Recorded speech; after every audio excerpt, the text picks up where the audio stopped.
Bonjour et bienvenue sur le podcast Futur Chien Guide, le premier podcast sur l'univers des chiens guides d'aveugles. Je suis Estelle, sa créatrice et également famille relais bénévole pour l'école des chiens guides de Paris depuis plus de 4 ans. Je vous donne rendez-vous chaque premier et troisième vendredi du mois pour partager avec vous mes rencontres avec des familles d'accueil, des maîtres chiens guides, mais aussi plein d'autres invités engagés auprès des chiens guides d'aveugles. Et pendant cette petite pause de fin d'année, je vous partage chaque vendredi des nouvelles de mes invités de 2020. Enregistrées à chaque anniversaire de notre épisode ensemble, je vous donne aujourd'hui des nouvelles de Bernadette et Mara, mon premier binôme maîtresse chien guide du podcast. Pour ce 4e, que sont-ils devenus QSID, enregistré en septembre 2021. Et non, pas de QSID 3, vous retrouverez des nouvelles de Marie Patamodelé de l'épisode 3 directement sur son Instagram, @pat-a-modelé. Et pour ce QSID 4, c'est toujours sans montage ni mixage car petite pause quand même, mais disponible en vidéo sur mon Instagram, @futurchienguide. Alors, bonne écoute!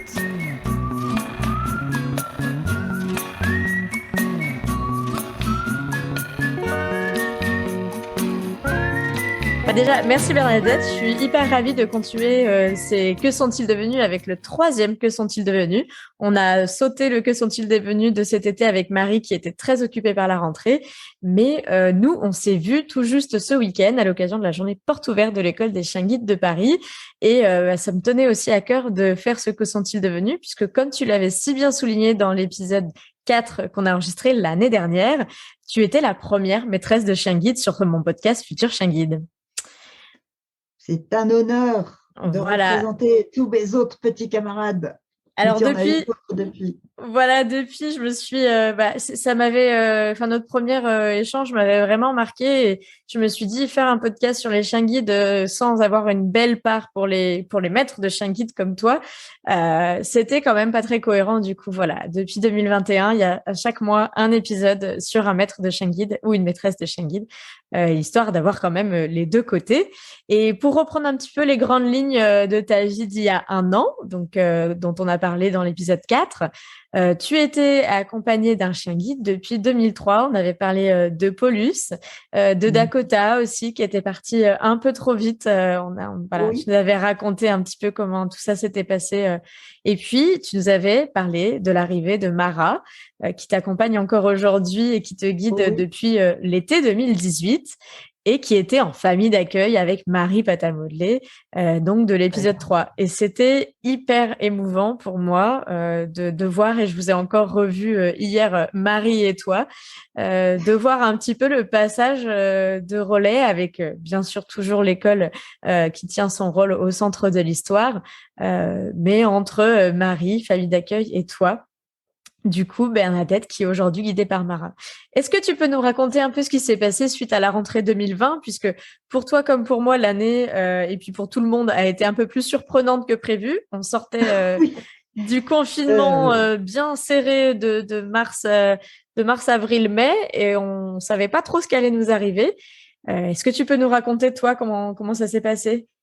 Alors, j'ai renoncé à tous mes voyages à Paris, donc j'habite dans les Yvelines et j'allais 3 fois par semaine à Paris. Mara aime travailler, elle aime le métro, elle aime le train, elle aime le bus. Mara aime tout. Mais ce qu'elle n'a pas beaucoup aimé, c'est le chômage technique. Parce que autant, aucun problème quand on a fait plein de déplacements pour passer 2 ou 3 heures sous la table lors d'une réunion. Mais alors, 3 heures dans mon bureau, elle a quand même j'ai presque eu un moment l'impression qu'elle déprimait. Alors, on a trouvé des solutions, c'est-à-dire qu'on a beaucoup marché, mais c'est quand même, c'est pas pareil de marcher dans une ville pour le plaisir de marcher. Elle a beaucoup couru avec mon mari, ça a fait du bien à mon mari, ça a fait du bien à Mara. Et ce qui est merveilleux avec un bon chien guide, c'est que en fait, dès qu'on a pu vraiment retravailler, elle l'a fait avec joie. La semaine dernière, j'ai été 2 fois à Paris en transport en commun. Et franchement, j'ai l'impression qu'elle prend autant de plaisir que moi à reprendre le transport en commun. Donc, le métro sont toujours aussi mauvais, mais ça n'a pas l'air de la gêner. Okay. Les métros sont bondés, ça n'a pas l'air de la gêner, pas plus que moi. Donc, c'est vrai qu'on espère vraiment reprendre une vie plus active, avec plus de travail. Mais en même temps, ça nous a permis d'être très, très proches, elle et moi. Hmm. J'ai appris plein de trucs totalement inutiles, grâce à mes petits-enfants aussi. Pente est morte. C'est vachement utile pour un chien guide, mais c'est rigolo. Je lui ai appris à trouver mon sac que je perds. Elle trouve mon sac n'importe où et c'est utile. Donc, en Mhm. fait, on a travaillé pour lui donner des occupations intellectuelles parce que ben, les chiens ont besoin d'être stimulés pour être heureux. Et puis, comme je tiens beaucoup à sa santé, j'ai fait des nouvelles expériences, c'est-à-dire que je l'ai mise partiellement aux croquettes aux insectes, Ok, parce que ce sont d'excellentes protéines. protéines, J'ai exactement. j'ai un petit-fils qui espère, qui fait des études pour qu'on finisse tous par manger non plus de la viande, mais des insectes. Mhm. Donc, il n'y a pas de raison que Mara n'en profite pas. Elle aime ça. Donc, en fait, notre vie a changé. Par moments, c'était pas marrant du tout, Mhm. mais on a réussi à trouver d'autres possibilités d'action et Mara est toujours aussi formidable. Et effectivement, ce week-end, retrouver sa famille d'accueil. À chaque fois, on a la larme à l'œil, on tombe dans les bras. Bon, bah, Hmm. c'est bien. Et oui, puis tu nous avais dit par rapport au premier confinement, quand on s'était parlé du coup en septembre l'année dernière, que Mara avait un peu regardé le harnais pendu à la porte d'entrée, si je me trompe pas, Tout à euh, fait. et que Alors, elle, Mara a appris encore plus de choses, c'est-à-dire que quand je mets autour de mon cou ma pochette, elle se précipite sur son harnais. Par contre, mhm. si mon mari met sa tenue de sport, elle se précipite sur sa laisse. Donc, il a Ok. une laisse spéciale, n'est-ce pas, une grande ceinture avec une grande laisse. Et enfin, je trouve qu'elle a encore fait des progrès en compréhension. Donc elle a bien Euh, compris quand Monsieur mettait la tenue de voilà. sport, c'est le harnais de C'est jogging, la donc de détente. running, de Et canicross moi, comme si on je prends dit. mon téléphone, c'est le harnais, c'est le travail. Et c'est absolument incroyable à quel point les chiens sont intelligents et ont envie d'apprendre. Donc, elle a 5 ans. Et je trouve qu'intellectuellement, elle est absolument en pleine forme. Elle demande plus que ça. Et tu nous avais parlé un peu de tes engagements associatifs auprès de l'Association nationale des maîtres de chiens guides, auprès du CNCPH, donc du Conseil national des personnes handicapées. Comment ça s'est passé cette dernière année? Est-ce que vous êtes comme tout le monde passé sur un mode à distance? Ça a été horrible. Bon, donc, je ne m'occupe plus de l'Association nationale des maîtres de chiens guides, sauf que dans la mesure où j'ai un chien guide, je suis une ambassadrice permanente du chien Mhm. guide. Mais c'est ce que je disais tout à l'heure. Donc, ben, je suis montée en grade, je suis présidente du CFHE, le Conseil français des personnes handicapées pour les questions européennes et internationales. Bravo, Alors, ça félicitations. y est, on a repris des réunions en présentiel, on a même été manger au restaurant ensemble. Waouh. Euh, mais, et c'est ça qui compte parce que donc j'ai continué mes activités donc à la Commission des droits de l'homme et au Conseil consultatif des personnes handicapées, mais c'est pas du tout pareil d'être avec Zoom. On va faire une pub pour Zoom. Euh, Bien sûr, on échange, etc. Mais les vrais moments d'échange, de toute façon, c'est pendant le café, c'est pendant les pauses. Et c'est en fait comme les personnes qui travaillent. Je pense que pour le télétravail, la machine à café doit manquer. Eh Hmm. bien, pour les associations, la machine à café, ça manque. Donc, les activités, ben, on les a continuées. On a beaucoup travaillé. Je ne sais pas si certains ont entendu parler de l'examen de la France par le Comité des droits de l'homme pour savoir si les personnes handicapées sont bien traitées. Donc, j'ai beaucoup Mhm. travaillé cet été. Mais franchement, oui, les contacts humains, ça passe pas par Zoom, ça passe par le contact direct. Oui, et puis bah comme toi, moi j'ai repris à fond les déplacements et c'est vrai que moi qui fais en plus il y a un peu de politique aussi pour les éleveurs de chèvres toujours, mais je te comprends à fond, c'est que le télétravail ça fonctionne, on arrive, bon on passe son temps au téléphone ou en visio, mais pour les échanges en off, pour faire voilà vraiment du Mais contact humain, il y a rien de mieux qu'un déjeuner ou qu'un café comme tu dis pour avoir vraiment des échanges. Et là je pense que Mara aussi s'y est retrouvée de retourner un oui, peu à l'extérieur. alors Mara a fait fête à tous les gens que j'ai revus. Et ça m'a touchée parce que beaucoup de personnes m'ont demandé comment Mara avait subi le confinement. Et ça, c'est très sympa. Et oui, Mara a fait fête. Mara était très contente de retrouver aussi, elle, les gens en vrai. Hein. Oui, parce que nous, on savait à peu près que ça allait revenir, dans le sens où on a cette capacité de se projeter, mais du côté des animaux, ils n'ont pas forcément cette capacité de se projeter. Ils associent des choses entre elles, mais ils n'avaient pas forcément idée que ça allait revenir comme avant. Et alors, c'est vrai qu'en dehors du travail, eh bien, Mara, mon mari et moi, nous retournons au cinéma, au restaurant. Bon, en fait, bon, pourvu que ça dure, mais pour le moment, on a quand même l'impression qu'on va mettre en parenthèse ce très mauvais souvenir du confinement, etc., et qu'on va retourner à une vie normale, à une activité, à s'amuser, à rire, à travailler, la vie, quoi. Bah oui, et c'est vrai, quand on s'est parlé il y a un an, je réécoutais il y a pas longtemps l'épisode, et on savait, enfin, on avait l'impression que c'était un peu derrière nous. Alors j'espère que cette fois, c'est une bonne impression. Oui, c'est vrai que l'année dernière, on pensait déjà que c'était derrière nous. Mais Et oui, en fait, oui. ça n'a pas été terrible. Hein.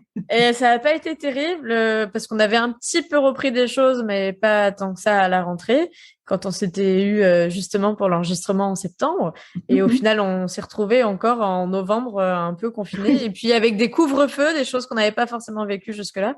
Après, je sais pas, le couvre-feu, ça n'a pas eu Alors, grand impact sur vous avec Mara. nous, on a eu de la chance, on avait le droit d'aller à 10 km. Bon, on n'était pas obligé d'avoir sans arrêt un document à présenter. Mhm. Ceci dit, j'ai un pass sanitaire, je m'en sers pour le cinéma et le restaurant, et ça ne me dérange pas du tout. C'est marrant, on a évolué aussi question papier. Hein. Oui. Je sais que je râlais quand il fallait une attestation de déplacement et que je râle pas quand on me demande mon pass qui me permet d'aller au restaurant ou au cinéma. Oui, après, c'est toujours le même. T'en refais pas Oui, forcément plusieurs. non, mais bon, c'est plus positif quand même. Non, Oui. mais là, franchement, la vie va reprendre. Enfin, si, j'y crois vraiment cette fois-ci. Hein. Ben écoute, moi je me suis déjà déplacée dans d'autres pays il y a pas plus tard qu'il y a 10 jours, donc je pense que voilà, les choses sont en bonne voie. Et justement, par rapport à toute cette vie de famille dont tu nous avais beaucoup parlé, l'implication et la présence un peu de tes petits-enfants qui ont dû grandir du coup en un an, Oui, oui, euh, oui. toujours Il y en aussi a deux fans. qui maintenant, ah oui, non, mais ils sont toujours aussi gentils. Il y en a deux maintenant qui sont étudiants. Mais les deux accros à mon chien, qui sont deux cousines qui sont cette année en troisième, elles sont venues aussi parce qu'elles avaient, c'était en distanciel, etc. Et qu'elles s'embêtaient, elles se rejoignaient ici. Et Hmm. elles aussi, toutes les deux, elles allaient promener Mara. J'ai complètement confiance en elles. Ou bien, de temps en temps, une de mes petites filles qui habite Guyancourt, mais à 3 kilomètres, elle venait me voir et je la raccompagnais. Bah, ça faisait 3 kilomètres à pied. Mara était ravie et moi aussi. Oui, du coup, Donc, ça vous faisait un peu la sortie. et puis c'est vrai que ça a maintenu le moral de Mara de beaucoup jouer avec ce que j'appelle ses cousins. Bah oui, dans un sens. Mes petits-enfants, en quelque sorte, ce sont ses cousins. Et oui, ça a été très important. Et je pense aussi que Mara a fait du bien à mes petits-enfants parce que c'était une vraie vie. Un Hmm. chien, c'est la vraie vie. Hein. Hmm. Oui, du coup, ils ont toujours eu cette place qu'ils avaient déjà, dont tu nous avais parlé, que ce Oui, soit tout à d'ailleurs fait. dans les événements qui s'étaient passés aussi avec Dakota. Tu nous avais raconté que, Mm. voilà, c'est vrai qu'ils avaient été très présents et au final, bah, ils sont pas moins présents, hein.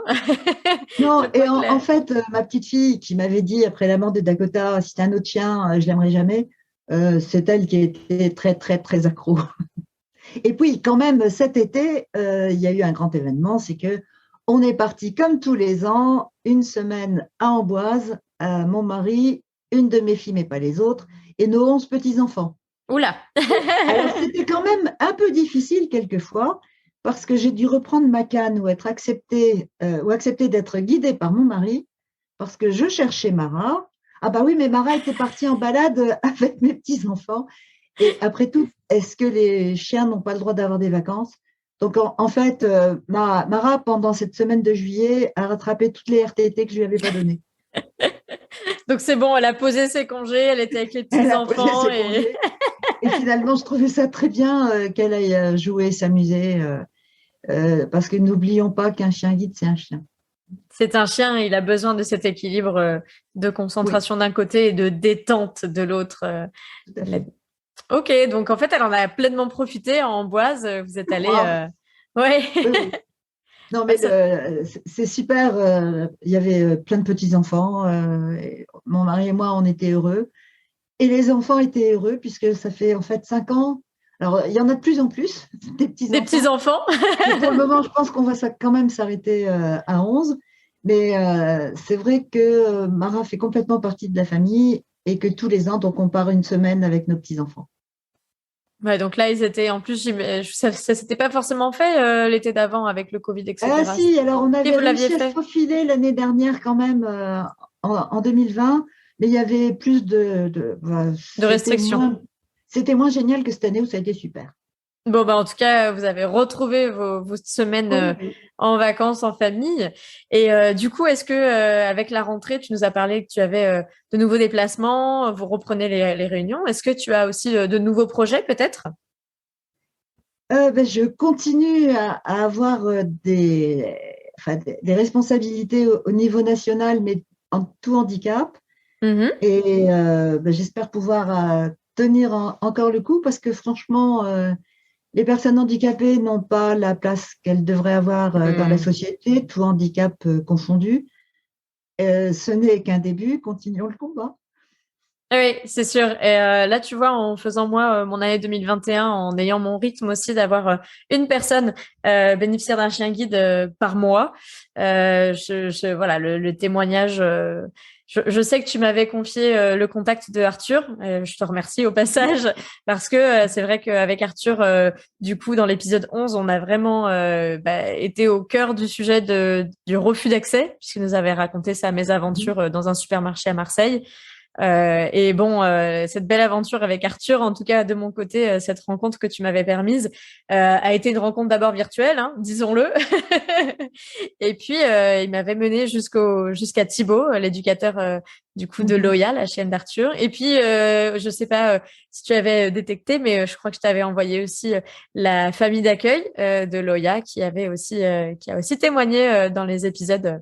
Et que je connais aussi, mais c'est Voilà. ça qui est important. Alors, je reprécise que ce que je fais, étant donné quand même que bon, j'habite à 25 km de Paris et que pour y aller, je dois prendre le bus, le train et le métro, sans Mara, je ne pourrais pas le faire. Hein. Hmm. Parce que la canne, c'est beaucoup moins intelligent qu'un chien. Elle a pas de cerveau, la canne.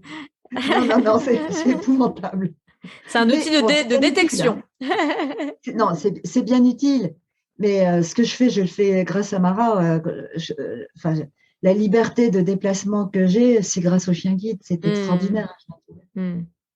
C'est Mais magique. du coup, c'est vrai que voilà, Cyrielle, donc dans l'épisode 20, nous avait confié les premiers mois de Loya, donc, puisqu'elle l'avait eu aussi. Et j'ai eu l'occasion de rencontrer Arthur cet été. J'ai passé une journée à Lille et ouais, Ah, vraiment très très belle rencontre. J'ai fini la journée après avoir passé la journée à l'école des chiens guides de Lille. Du coup, j'ai fini par ma journée par la rencontre d'Arthur et de Loya, bien sûr. Moi, j'étais accompagnée de Salsa, donc elles ont fait la fête avec ma petite salsa que j'avais en relais cet été pendant un mois. C'était très chouette. non, mais c'est vrai que mes rencontres avec Arthur, ça a toujours été de très grands moments aussi. Et je dis pas grand seulement parce qu'il est très, très grand. Il est très grand. Il est très grand. Mais je m'attendais pas à ça. Il y a une photo, j'ai mis une photo, du coup, je l'ai rajoutée à l'article de notre épisode où moi, voilà, je fais par 1,60 m. Donc, voilà, c'était rigolo. Et lui, à côté, on dirait qu'il est il est immense, quoi, à côté de moi. Parce que toi, Oui. tu es grande quand même. Donc, Oh, moi, non, je suis grande pour ma génération, mais petite pour les géants d'aujourd'hui avec mes filles et petites filles qui font entre 1,75 m et 1,80 m. oui, non, moi, je suis pas dans cette cour-là, de toute façon. Non, non, en tout cas, c'est important qu'on se rencontre, c'est important qu'on partage en vrai.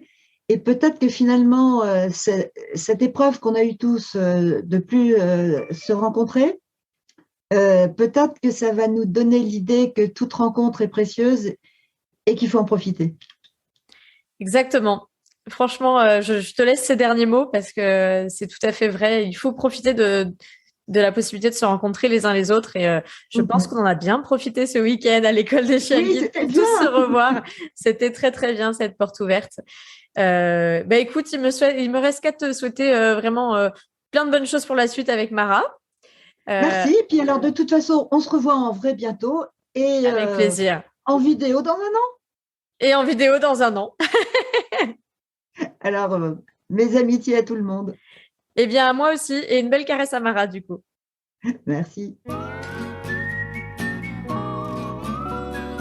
Et voilà, c'est la fin de ce Que sont-ils devenus avec Bernadette et Mara. Depuis notre enregistrement, Bernadette et Mara ont bien repris les sensibilisations et surtout les réunions à Paris. Un duo loin de s'ennuyer et toujours aussi dynamique. D'ailleurs, n'hésitez pas à m'envoyer vos retours sur mon Instagram, @futurchienguide, ou via un avis 5 étoiles sur Apple Podcast. Je me réjouis vraiment de le découvrir. Ainsi, j'espère que ce nouveau format vous a plu et vous donne rendez-vous dès la semaine prochaine pour découvrir ce qu'est devenu Leteli, ma voisine de quartier et famille d'accueil ou relais. Alors, à bientôt pour en découvrir toujours plus sur l'univers méconnu des chiens guides d'aveugles.